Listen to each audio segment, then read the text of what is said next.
जाएगा, लेकिन पहले जरा जल्दी से जो बात आप कह रहे हैं उसी का जवाब अनुराग भदौरिया से लेते हैं कि अनुराग जी, झूठ के बल पर, छल से यूपी में सबसे बड़ी पार्टी समाजवादी पार्टी बन गई क्या? देखिए, झूठ और जुमले की राजनीति कौन करता है, पूरा विश्व, पूरा देश जानता है, मुझे बोलने की जरूरत नहीं है। आप खाली मैसेज लिख दीजिए झूठ और जुमले की पार्टी कौन है, तो आपको जवाब फटाफट मिलने लग जाएंगे और आपको उसमें सोचना नहीं पड़ेगा। दूसरी बात, जिनसे आप सवाल पूछ रहे हो वो बेचारे क्या बताएंगे, वो खुद ही इसी पे जीते हैं, वो सत्ता की चाय पीने की उनको आदत है। वो पहले उनको लगा समाजवादी पार्टी की सरकार बनेगी तो हमारी उंगली पकड़ी तो किसी तरह सदन में पहुँच गए, और जैसी हमारी उंगली छूटी अब सदन का मुँह नहीं देख पा रहे हैं। चुनाव लड़ाया तो था, कितने वोटों से हारे जरा बता दो। इसके पहले घोसी हारे, अब मऊ हार गए। अब ये आप और लंबी लंबी बातें बोलते थे कि हम समाजवादी पार्टी का यहाँ बोरा बिस्तर समेट देंगे, पता नहीं कहाँ भेज देंगे। इस चक्कर में उन्होंने हमें तो नहीं, बीजेपी को भेज दिया घर उनके वापस कि भैया आप बोरी बिस्तर बांधो और जाओ। कमाल है। अरे आप जनता के मुद्दों पे बात नहीं करते, छात्रों के मुद्दों पे बात नहीं करते, युवाओं के मुद्दों पे बात नहीं करते, महिलाओं की समस्या पे बात नहीं करते, लोगों की परेशानियों पे बात नहीं करते। अरे किसान परेशान था, आपसे मांग रहा था एमएसपी की गारंटी, किसान परेशान था कि मेरा भाई लागत का मूल्य दे दो और हमारी जान हमारा कम से कम सिंचाई मुफ्त करो, मेरे बारे में सोचो। उधर कोरोना काल में लोगों की मौतें हो रही थी, वो कह रहा था नहीं नहीं मुझे ऑक्सीजन की कम से कम सिलेंडर दिला दो, कम से कम मेरे घर की जान बच जाए। लोग तड़प तड़प के लोग यहाँ मर गए और ये इसमें नहीं बाबू अपनी लूटते रहे।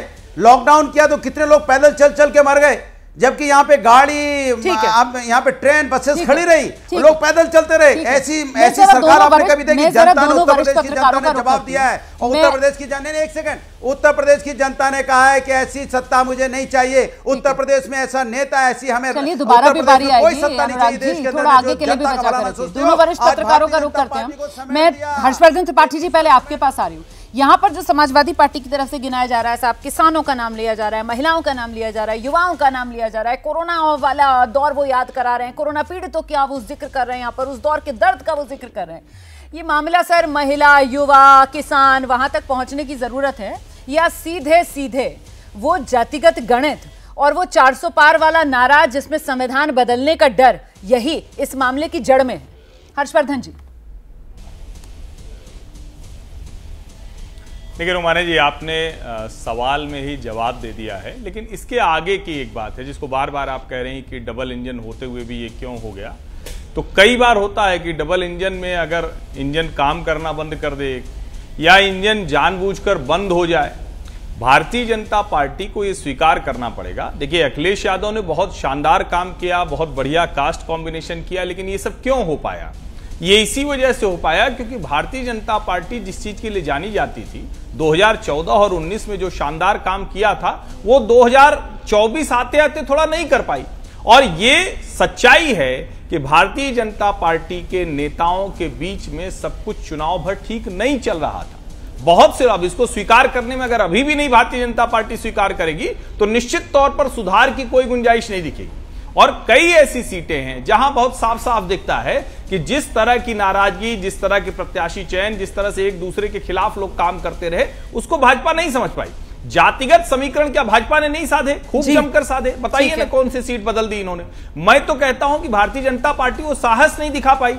अब लल्लू सिंह को बदलना था, चलिए ऐसे उदाहरण कुछ आप डाल सकते हैं, लेकिन निश्चित तौर पर यह चुनाव जो भाजपा को उम्मीदें थी वो पूरी नहीं हुई और उसके पीछे जिस डबल इंजन की ताकत की बात होनी थी वो उत्तर प्रदेश में नहीं दिखी। ये उत्तर प्रदेश में सोचने वाली बात। सर, ये आप जिस दिशा में अब इस चर्चा को लेकर गए, इसी पर मैं आशुतोष जी को लेकर आना चाहूंगी। आशुतोष जी, मतलब जिस बात का जिक्र अभी हर्षवर्धन जी कर रहे थे, कुछ दिक्कत आ गई है शायद आशुतोष जी का जी आशुतोष जी, मेरी आवाज मिल रही है ना सर आपको?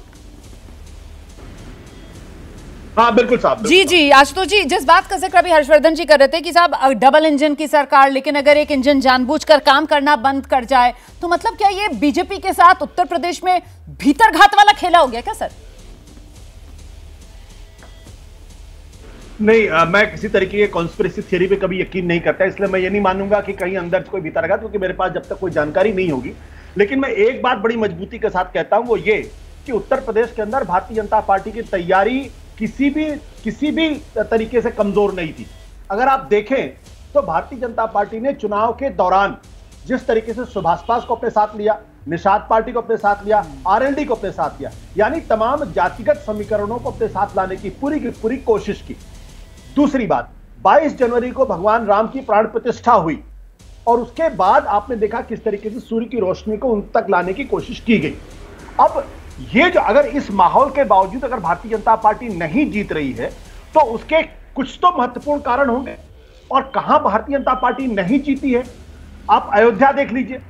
अयोध्या में भले ही आप किसी व्यक्ति विशेष को जिम्मेदार ठहराइए, लेकिन जहां भगवान राम की प्राण प्रतिष्ठा हो रही है और वहां भारतीय जनता पार्टी हार रही है, और किस नारे के साथ हार रही है आप देखिए। वो नारा क्या लगा था वहां पे, ना मथुरा ना काशी, अब की बार अवधेश पासी।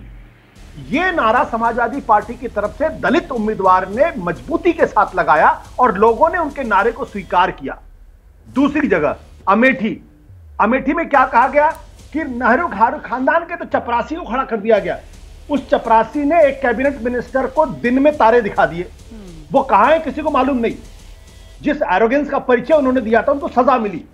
तीसरा काशी, काशी में अगर नरेंद्र मोदी जी नहीं होते तो वो सीट पक्की हारते। वो प्रधानमंत्री जी खुद घंटों पीछे रहे और 1,52,000 वोटों से जीते हुए वहां पे 10 लाख की बात की जा रही थी और वहां पे आधी कैबिनेट बैठ गई थी। अमित शाह 3 दिन पहले से बैठे हुए थे, यानी इनको अंदाजा था। अब इन सब चीजों को अगर एक साथ आप जोड़िए, इसका मतलब यह है कि पूरी तैयारी बीजेपी की थी, तैयारी में कोई कमी नहीं थी। जहां योगी आदित्यनाथ जैसे हिंदू हृदय सम्राट हो, जहां नरेंद्र मोदी जैसे हिंदू हृदय सम्राट हो, जहां अमित शाह जैसा चाणक्य हो, और उसके बाद आप हार जाए, तो हार का एकमात्र कारण यह है कि नरेंद्र मोदी की लोकप्रियता में कमी आई है वहां पे। और सीएसडीएस का सर्वे इस बात को स्थापित करता है कि प्रधानमंत्री के तौर पर उत्तर प्रदेश के अंदर 32% लोग मोदी को देखना चाहते हैं और 36% लोग राहुल गांधी को देखना चाहते हैं। ठीक है सर। अब ये सर्वे है, मैं सर्वे पे कमेंट नहीं करता हूं, लेकिन कुछ तो बुनियादी कारण थे कि जातिगत समीकरण आपने बिठाया, भगवान राम की प्राण प्रतिष्ठा की, उसके बावजूद आप बुरी तरीके से हार गए।